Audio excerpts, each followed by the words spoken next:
പ്രിയപ്പെട്ട ബിസിനസ് സുഹൃത്തുക്കളെ, നമുക്ക് എപ്പോഴും പ്രൈസ് ഇൻട്രൊഡ്യൂസ് ചെയ്യുന്ന സമയത്ത് നമ്മുടെ സെയിൽസ് ടീമിന് നമുക്ക് എല്ലാവർക്കും ഉണ്ടാകുന്ന ഒരു പ്രശ്നമാണ്. പ്രൈസിലാണ് പലപ്പോഴും എന്ത് ചെയ്യാറില്ല, നമ്മുടെ സെയിൽസ് ബ്ലോക്ക് ആയി കിടക്കാറുള്ളത്.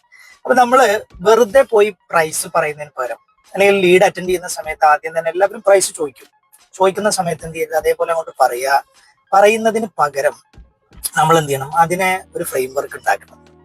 ഇത് എല്ലായിടത്തും പോസിബിൾ ആണെന്നൊന്നുമില്ല കേട്ടോ. നമ്മൾ വിസ്ഡം കോമൺ സെൻസ് ഒക്കെ അപ്ലൈ ചെയ്തിട്ട് വേണം എന്ത് ചെയ്യാൻ, ഉപയോഗിക്കാൻ. നമ്മള് പിന്നെ നമ്മുടെ കസ്റ്റമറുടെ റിക്വയർമെന്റ് എടുത്ത് ആ റിക്വയർമെന്റിനെ ഓരോന്നിനെ അഡ്രസ് ചെയ്യാനുള്ള നമ്മുടെ പ്രോഡക്റ്റിലെ ഫീച്ചേഴ്സ് എന്ത് ചെയ്യാൻ പറഞ്ഞു കൊടുക്കുക. നിങ്ങളുടെ ഇന്ന പ്രശ്നത്തെ നമ്മുടെ ഇന്ന സാധനം കൊണ്ട് സോൾവ് ചെയ്യാൻ എന്ത് ചെയ്യാൻ പറ്റും. ഇങ്ങനെ പറഞ്ഞ് അയാളുടെ കംപ്ലീറ്റ് റിക്വയർമെന്റിനെയും നമുക്ക് സോൾവ് ചെയ്യാൻ പറ്റുന്ന ഒരു കംപ്ലീറ്റ് സൊല്യൂഷൻ നമ്മളെ കയ്യിലുണ്ട്. അതിന് നിങ്ങൾ ഇത്രയാണ് പേ ചെയ്യേണ്ടത് എന്ന് പറയുമ്പോൾ കൺവിൻസിങ് ആണത്.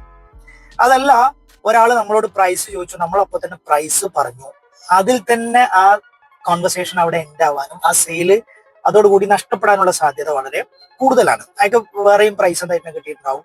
അയാൾ ഒരിക്കലും നമ്മുടെ സ്പെക്ക് കമ്പയർ ചെയ്യാനോ പ്രോഡക്റ്റിന്റെ ക്വാളിറ്റി കമ്പയർ ചെയ്യാനോ ഒന്നും അയാൾക്ക് അവസരം കിട്ടൂല. ഇങ്ങനെ നമ്മൾ തുടക്കത്തിലെ പ്രൈസ് പറയുകയാണെങ്കിൽ ഇത്തരത്തിലുള്ള ഇൻഫോർമേറ്റീവ് ആയിട്ടുള്ള videos, sales and marketing related ആയിട്ടുള്ള ലഭിക്കാൻ നിങ്ങൾ താല്പര്യപ്പെടുന്നുണ്ടെങ്കിൽ എന്റെ പേജ് ഫോളോ ചെയ്യുക. എന്റെ നമ്പർ ഡിസ്ക്രിപ്ഷനിലുണ്ട്. നിങ്ങൾക്ക് എപ്പോ ആണെങ്കിലും കണക്ട് ചെയ്യാവുന്നതാണ്. Thank you.